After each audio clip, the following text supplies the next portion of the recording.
अस्सलाम वालेकुम viewers, welcome back to my YouTube channel biologist panda. तो आज हम बात कर रहे हैं किडनी फेलियर टॉपिक की, जो हमारे पास क्लास 12 बायोलॉजी की न्यू बुक के chapter number 14 human urinary system का एक बहुत इंपॉर्टेंट टॉपिक है।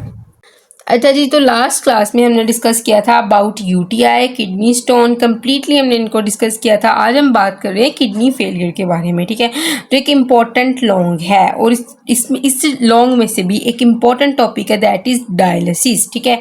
डायलिसिस के अंदर डायलिसिस की आपने टाइप्स एक्सप्लेन करनी है। अगर आपको लॉन्ग क्वेश्चन में आ जाता है डायलिसिस वाला पोर्शन, तो आपने हेमोडायलिसिस और पेरिटोनियल डायलिसिस के बारे में सारा बता देना है, ठीक है। तो आते हैं अब हम टॉपिक की तरफ। किडनी फेलियर, किडनी का मेन वर्क क्या होता है? यूरिन बनाना, ठीक है। किडनी के पास क्या होते हैं? नेफ्रॉन्स, ठीक है। नेफ्रॉन का काम क्या है? इसने फिल्टर आउट करना होता है वेस्ट सब्सटेंसेस को ब्लड में से, ठीक है, और यूरिन बनाना होता है। अगर नेफ्रॉन ही किडनी का डिस्ट्रॉय हो जाएगा तो यहाँ पे प्रॉपर फिल्ट्रेशन नहीं होगी ब्लड की, और इस केस को कहते हैं किडनी फेलियर, ठीक है।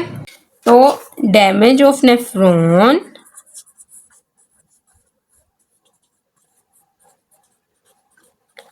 due to which no blood filtration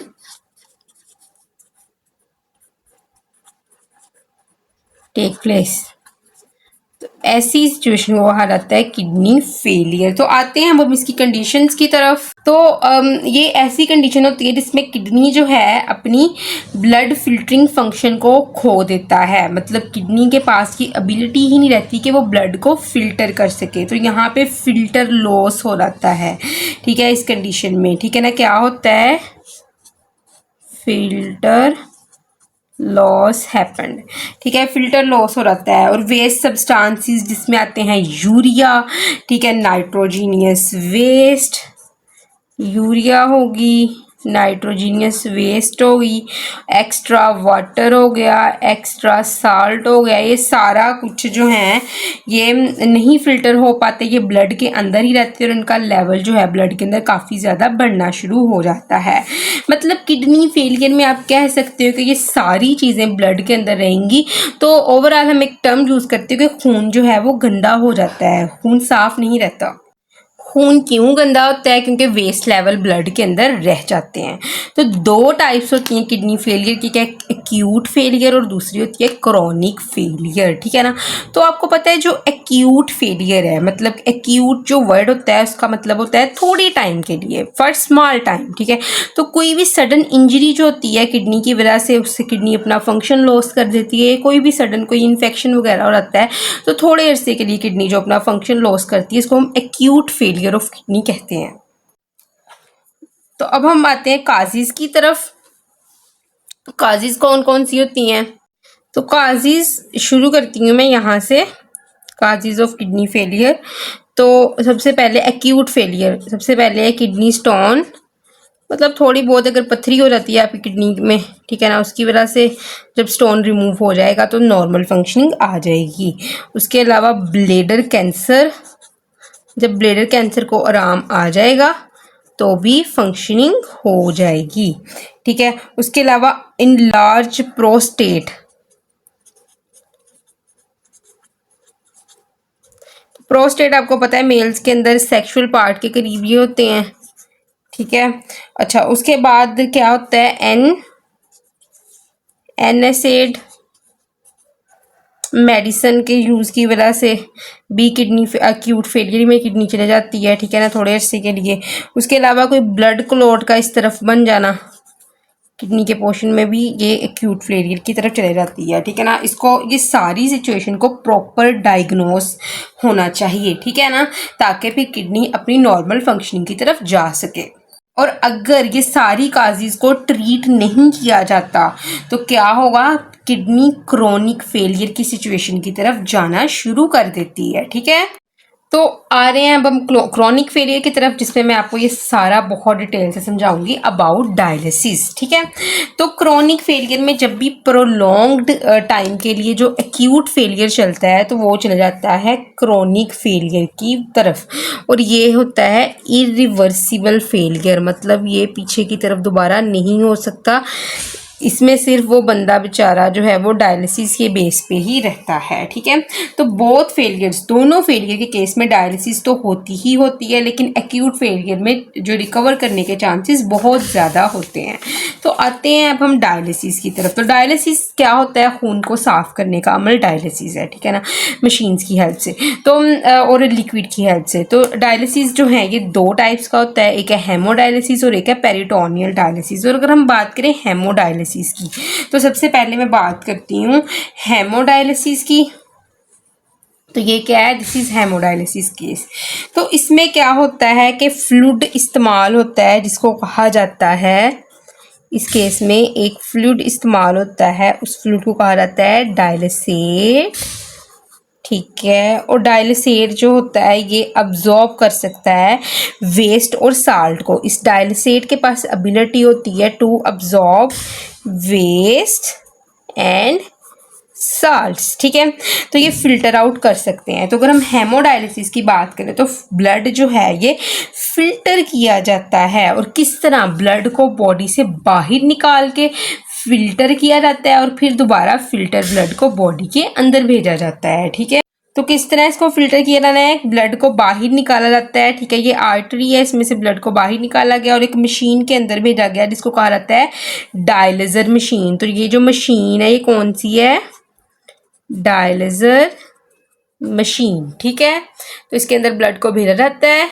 dialyser machine के अंदर ये जो ब्राउन कलर के मैंने डॉट्स लगाए हैं ये फ्लूइड है, कौन सा? डायलिसेट, जिसकी अभी हमने बात की थी, डायलिसेट फ्लूइड, ये वाला जिसको मैंने यहाँ पे भी बताया था कि डायलिसेट फ्लूइड। इस डायलिसेट फ्लूइड के पास एबिलिटी होती है कि ये अब्जॉर्ब कर सके वेस्ट को अपने अंदर, ठीक है। ये वेस्ट को अब्जॉर्ब करने की एबिलिटी रखता है। तो इस डायलिसेट मशीन के अंदर हम पोर्शन बनाते हैं, ये F से FD, यानी कि फ्रेश डायलिसेट। यहाँ पे डायलिसेट यहाँ से फ्रेश है तो यहाँ पे भेजा जाता है, ठीक है। और ये यूज डायलिसेट है, जब इस यहाँ से वेस्ट सब्सटेंसेस जो डायलिसेट अब्जॉर्ब कर लेता है, यूज्ड हो रहता है, वो इस ट्यूब के अंदर आ जाता है। तो फ्रेश यहाँ से भेजा जाता है, यहाँ से सारा जो है वेस्ट सब्सटेंसेस अब्जॉर्ब करके, यानी कि यूज्ड जब हो रहता है डायलिसेट फ्रेश वाला, ये यूज्ड फॉर्म में आ रहता है, तो वो इस ट्यूब के अंदर आके भरना शुरू हो रहता है। That is used dialysate, UD used dialysate, FD fresh dialysate, ठीक है। तो क्या होता है कि सबसे पहले जो पर्सन जिसको ये मसला होता है इसका किडनी फेलियर का, उसका खून निकाला जाता है। तो वो खून कहाँ से? डॉक्टर क्या करते हैं? डॉक्टर एक कैथेटर इंसर्ट करते हैं, एक वो सुई नमा स्ट्रक्चर होता है, जैसे जब आपको ड्रिप लगती है ना उस तरह की सुई नमा स्ट्रक्चर होता है, जिसको कहा जाता है कैथेटर, ठीक है। जब आपको ड्रिप लगती है उस तरह, तो डॉक्टर इसी तरह का एक कैथेटर इंसर्ट करते हैं पेशेंट के अंदर, और उसकी आर्टरी में से जो गंदे वाला खून होता है वो निकाल लेते हैं। तो ये जो गंदे वाला खून होता है, मैं इसको अंदर ब्लू भी बना देती हूँ, ये आर्टरी से निकाला गया है, ठीक है ना। और इस गंदे खून को भेजा जाता है डायलिजर मशीन के अंदर। तो इस जो कैथेटर होती है इसका जो है वो डायलिसिस मशीन के अंदर भेजा जाता है एक पाइप के ज़रिए, ठीक है ना। और जिस पाइप के ज़रिए इसको भेजा जाता है एक डायलिजर मशीन के अंदर, इस पाइप की मेम्ब्रेन जो होती है वो किससे मिलके बनी होती है? कॉटन से। मेम्ब्रेन किसकी? वो पाइप जो कैथेटर के साथ अटैच है, ठीक है ना। ये कैथेटर है, समझो ये वाला हिस्सा कैथेटर का है, ये इसके साथ जो पाइप अटैच है, ये वाला सारा पाइप जो है इसकी मेम्ब्रेन जो होती है ये मिलके बनी होती है कॉटन से। इसका मतलब ये मेम्ब्रेन क्या है? ये परमिएबल मेम्ब्रेन है, ठीक है। इसके इर्द गिर्द जो है वो वेस्ट सब्सटेंसेस की क्रॉसिंग हो सकती है। तो जैसे ही ब्लड जो है वो डायलिसिस मशीन के अंदर जाता है तो यहाँ पे डायलिसेट फ्लूइड मौजूद है। डायलिसेट फ्लूइड के पास एबिलिटी है कि ये ब्लड से अब्जॉर्ब कर ले नाइट्रोजीनियस वेस्ट को, साल्ट को, यूरिया को। तो ये जो डायलिसेट होता है ये क्या करता है? ये अब्जॉर्ब कर लेता है इस पाइप में मौजूद ब्लड के वेस्ट को, नाइट्रोजीनियस वेस्ट है, साल्ट को और यूरिया को, ठीक है। और जिसकी वजह से क्या होता है कि ब्लड साफ हो जाता है, ठीक है ना। और सारा जो वेस्ट होता है इस ब्लड से वो निकल जाता है और डायलिसेट के अंदर आ जाता है। अब फ्रेश ब्लड ये बन गया, ये यहाँ तक आते आते ब्लड फ्रेश हो जाता है, और फ्रेश ब्लड को क्या किया जाता है? दोबारा और कैथेटर के जरिए उस पर्सन की वीन के अंदर इंसर्ट करवा देना है। और जो ये यूज्ड डायलिसिस है वो पीछे बच जाता है, उसको इस ट्यूब के अंदर करके यहाँ से फिर डिस्कार्ड करवा देना है, ठीक है। तो इसी तरह ही फ्रेश डायलिसेट अंदर भी रहता है, यूज्ड बाहर निकाला जाता है। तो कुछ इसी तरह ही करके बंदे के जो खून है उसको साफ़ किया जाता है, ठीक है ना। गंदा खून साफ़ करके जो है वो बॉडी के अंदर साफ़ खून को इंटर करवाया जाता है, ठीक है। तो ये बात थी हमारे पास हेमोडायलिसिस के केस की, ठीक है। अब हम बात करते हैं पेरिटोनियल डायलिसिस की। तो ब्लड जो है वो इस केस में पेरिटोनियल डायलिसिस के बेस में ब्लड को बॉडी से बाहर नहीं निकाला जाता, ठीक है ना। तो हमारी बेली के अंदर एक कैविटी होती है, इसको कहा जाता है पेरिटोनियम, ठीक है। पेरिटोनियम कहा जाता है। इस पेरिटोनियम में हमारी जो होती है, इसमें से हमारी पूरी जो बॉडी का ब्लड गुजरता है, ठीक है ना। क्योंकि और इस पेरिटोनियम, ये पेरिटोनियम है, इसमें से इस तरह जो है वो हमारी पूरी बॉडी के ब्लड गुजरता है। कैपिलरीज के इस तरह कैपिलरीज के गुच्छे आते हैं और यहाँ से गुजरते हैं। ये पेरिटोनियल कैविटी है, ठीक है। और ये कैपिलरीज हैं, ठीक है। पिंक वाली जो है पेरिटोनियल कैविटी है और रेड वाली कैपिलरीज है। तो मेम्ब्रेन जो होती है इस कैविटी की, इसको कहा जाता है पेरिटोनियल मेम्ब्रेन, ठीक है। इस पेरिटोनियम कैविटी की जो मेम्ब्रेन होती है कहा जाता है पेरिटोनियम मेम्ब्रेन, ठीक है। तो ये पेरिटोनियल मेम्ब्रेन जो होती है, ठीक है ना। तो अब होता क्या है कि अब इस केस में क्या होता है, जो हमारे पास पेरिटोनियल डायलिसिस है, तो इस केस में क्या होता है कि मेम्ब्रेन जो होती है पेरिटोनियल कैविटी की, इसको पेरिटोनियल मेम्ब्रेन कहा जाता है और कैथेटर के जरिए इंसर्ट करवाया जाता है डायलिसेट फ्लूइड को पेरिटोनियल कैविटी के अंदर, ठीक है। जो पेरिटोनियम कैविटी है इसके अंदर किस चीज़ को भेजा जाता है, डायलिसेट को। और किसके जरिए इस पेरिटोनियल कैविटी के अंदर डायलिसेट को भेजा जाता है, उसी कैथेटर के जरिए, ठीक है, जिसकी अभी हमने जिक्र किया था पीछे। तो डायलिसेट के पास एबिलिटी है कि यहाँ पे नाइट्रोजीनियस वेस्ट, यूरिया वगैरह जो ब्लड यहाँ से गुजर रहा है उसमें से नाइट्रोजीनियस वेस्ट, यूरिया वगैरह सब कुछ रीअब्जॉर्ब कर लें, मतलब कैपिलरीज के ब्लड को साफ शफाफ कर दें, ठीक है। और काफ़ी जो है डायलिसेट को यहाँ पर तकरीबन 4 से 6 घंटे के लिए छोड़ा जाता है। जैसे ही ब्लड गुजरता रहता है इन कैपिलरीज में से, कैविटी के अंदर जो कैपिलरीज गुजरती रहती है, मतलब ये कैविटी है, यहाँ से जो कैपिलरीज गुजरती रहती हैं, ठीक है ना, उनमें से उनका ब्लड जो है यहाँ पे फिल्टर आउट होता रहता है कैपिलरीज का। उस ब्लड में से वेस्ट वगैरह सारे डायलिसेट के अंदर अब्जॉर्ब होते रहते हैं और ब्लड साफ शफाफ होकर गुजरता रहता है, ठीक है ना।